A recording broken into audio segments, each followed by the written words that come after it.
All right, so look, y'all, right?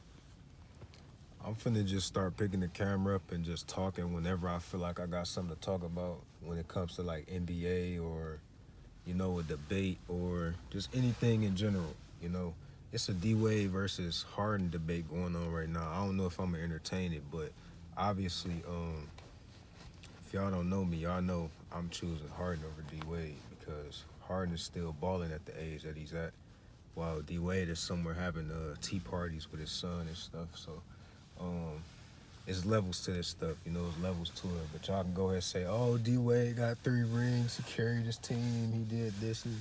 Yeah, that's all cool and all, but MVP, in my opinion, is a harder thing to win, especially, in the era that James Harden won his MVP in. He won it over a lot of players who were in their prime, bro. Kevin Durant, Steph Curry, LeBron, Anthony Davis, DeMarcus Cousins. Well, I think Cousins was hurt by 2018, I believe. So, yeah, Giannis, Paul George, Russell Westbrook, all these guys he won an MVP over, and you could say that holds way more weight than when D Wade won. Well, I'm gonna say Miami won because we got to stop giving guys so much credit for a ring as much as we do, because at the end of the day, those guys didn't get those rings on their own. They had to have some type of help. They had to have some type of team, some type of support. So,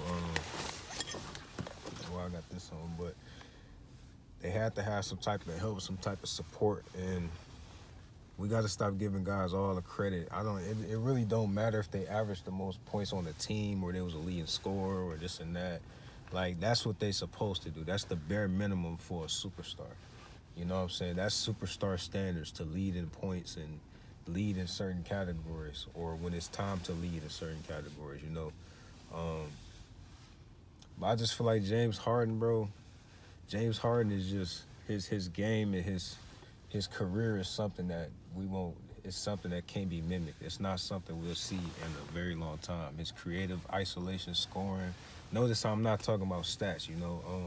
A lot of people want to be quick to pull up a stat or talk about this stat, that stat, but if we talk at pure basketball, no rings, no accolades, no nothing, James Harden is definitely a better basketball player than Dwayne Wade, in my opinion, because just James Harden's just his skillful skill set, bro. His skillful play style and just his ability to score or do whatever he want on the court, score however he want, distribute the ball however he want, play make the ball however he want. Like, nobody's gonna be able to do that in like for a long time, bro. Like, to be able to do what Harden did, like, he was able to do whatever he wanted out there on the court. There's not many players that can say they was able to do that, or it's not a lot of players that's not going to get that opportunity. So, um, D Wade did play in a tough time, a tough era, early 2000s, 2010s.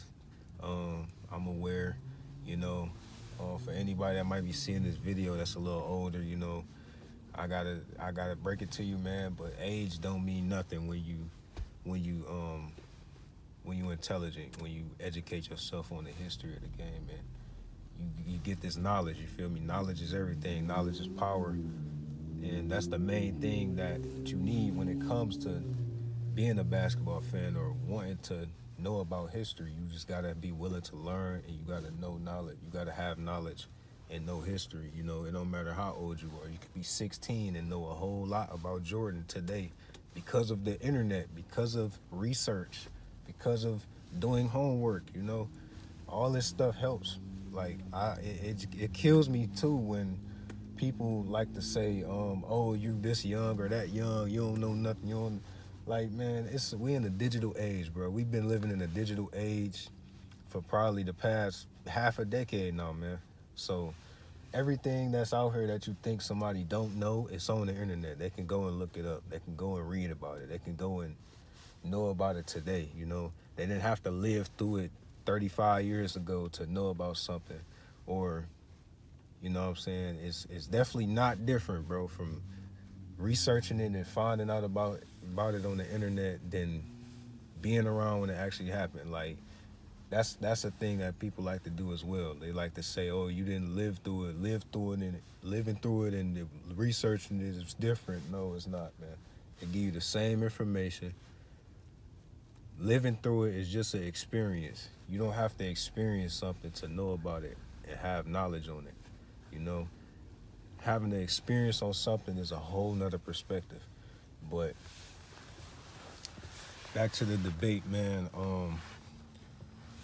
Yeah, man, that's all I really got for this video.